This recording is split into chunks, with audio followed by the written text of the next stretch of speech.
अब save river जब वो मनाते हैं तो 364 दिन सेव रिवर की बात नहीं करते, 365वां दिन सिर्फ एक दिन के लिए save water, save river, save plant, save trees करते हैं। एक दिन यानी इनडायरेक्टली रूप से हमारे चॉकलेट यानी इन विदेशी कंपनियों के चॉकलेट बेचने के ये सारे हथकंडे हैं और हमारे भारतीय संस्कृति को तोड़ देने का पूरा मनसा है।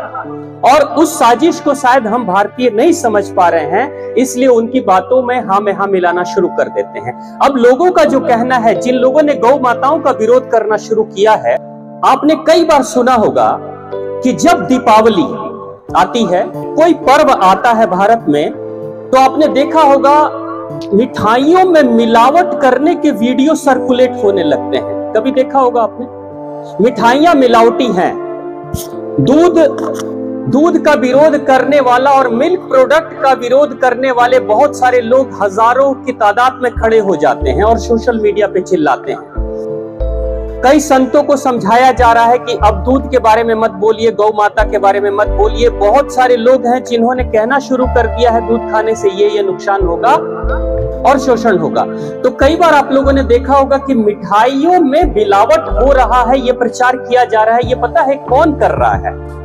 ये वही चॉकलेट की कंपनियां कर रही हैं जो चाहती हैं कि मिठाइयां बंद हो जाएं ताकि उसका जो शेयर मार्केट है कस्टमर का वो हमको मिल जाए, और हम मिठाई जब बंद हो जाएगी तो हम कहेंगे चॉकलेट खरीदो ना। यानी इनडायरेक्टली रूप से हमारे चॉकलेट यानी इन विदेशी कंपनियों के चॉकलेट बेचने के ये सारे हथकंडे हैं और हमारे भारतीय संस्कृति को तोड़ देने का पूरा मनसा है। और उस साजिश को शायद हम भारतीय नहीं समझ पा रहे हैं, इसलिए उनकी बातों में हाँ मिलाना शुरू कर देते हैं। अब लोगों का जो कहना है, जिन लोगों ने गौ माताओं का विरोध करना शुरू किया है, गाय का और दूध का विरोध करना शुरू किया, वो कहते हैं गौ माता का शोषण होता है, इसलिए दूध पीना बंद कर दो, गाय से दूध लेना बंद कर दो। मैं पूछना चाहता हूं उन लोगों से, शोषण किस क्षेत्र में नहीं होता है?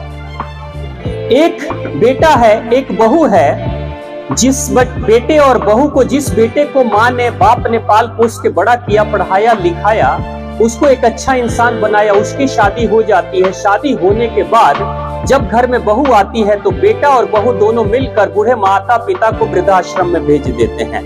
और भारत में वृद्धाश्रमों की तादाद बहुत तेजी से बढ़ रही है।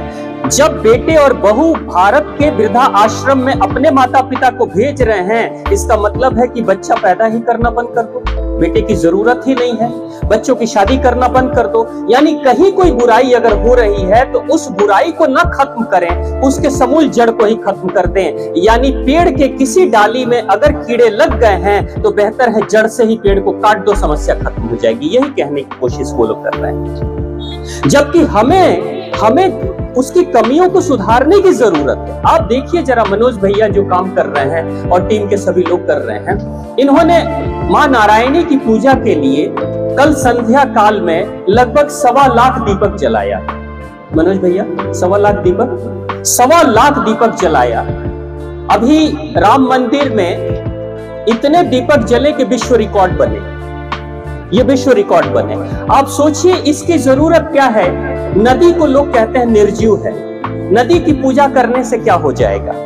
लेकिन यही लोग, दुनिया के दूसरे जो लोग हैं जो शिकायत करते हैं भारत की परंपरा की, वही लोग एक दिन सेव वाटर और सेव रिवर भी मनाते हैं। अब सेव रिवर जब वो मनाते हैं तो 364 दिन सेव रिवर की बात नहीं करते, 365वां दिन सिर्फ एक दिन के लिए save water, save river, save plant, save trees करते हैं। एक दिन यानी कि एक दिन पेड़ों की बातें करेंगे, पेड़ को मत काटो, पेड़ों को बचाओ, हरियाली लाओ, सेव अर्थ। मौसम बदल रहा है, टेम्परेचर बढ़ रहा है, धरती का तापमान बढ़ रहा है, हिम शिखर जो है वो पिघल रहे हैं, बाढ़ आ रही है, बड़े बड़े शहर देश डूब जाने वाले हैं। ये खतरे की बात करते हैं किस दिन? सिर्फ एक दिन। Save earth, save river, save globe, धरती को बचाओ, ये एक दिन की बात वो करते हैं। बाकी दिन वो क्या करते हैं? पेड़ों को काटो क्योंकि बड़ी बिल्डिंगें खड़ी करना है।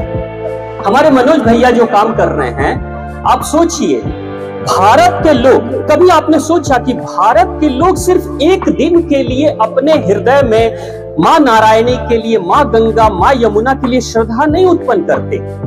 क्या आपके हृदय में जो श्रद्धा है, क्या वो सिर्फ एक दिनों के लिए, कल के लिए श्रद्धा थी?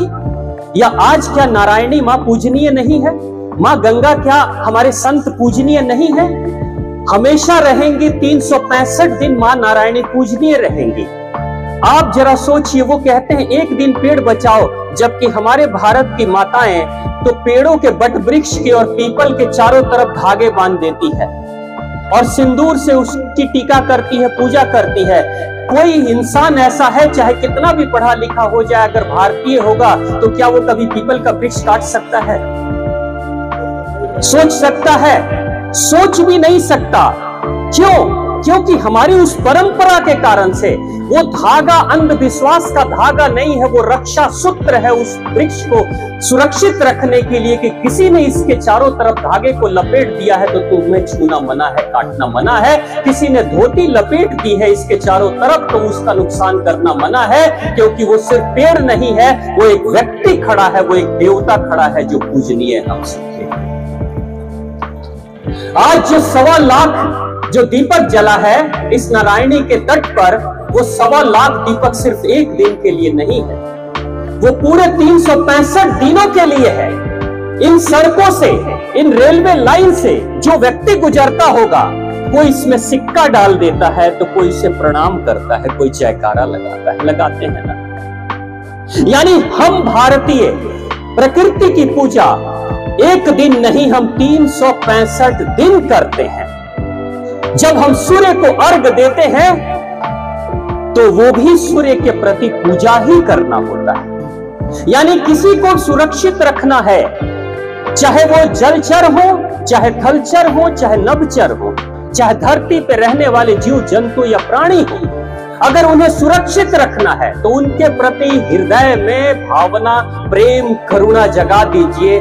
जहां प्रेम होगा वहां हानि नहीं हो सकती, वहां स्वतः सुरक्षा हो जाएगी। इन संतों के लिए, ये जो संत जो हमारे समाज के लिए अपना सर्वस्व न्यौछावर करते हैं, क्या कभी इनके लिए कोई कस्में वादे कराई गई है कि समाज के लिए आपको कार्य करना है? नहीं, समाज के लिए कार्य करने की प्रेरणा, हृदय में वेदना, प्रेम संतों के हृदय में हमेशा गंगा की लहरों की तरह उफान मारते रहते हैं। नतीजा होता है ये संत घूम घूम कर समाज के ही लिए कार्य करते हैं, और जब साधना, तपस्या और अपने जाप करते हैं, ध्यान करते हैं, तो हमेशा समाज का ही कल्याण की भावनाएं भरी रहती है इनके अंदर।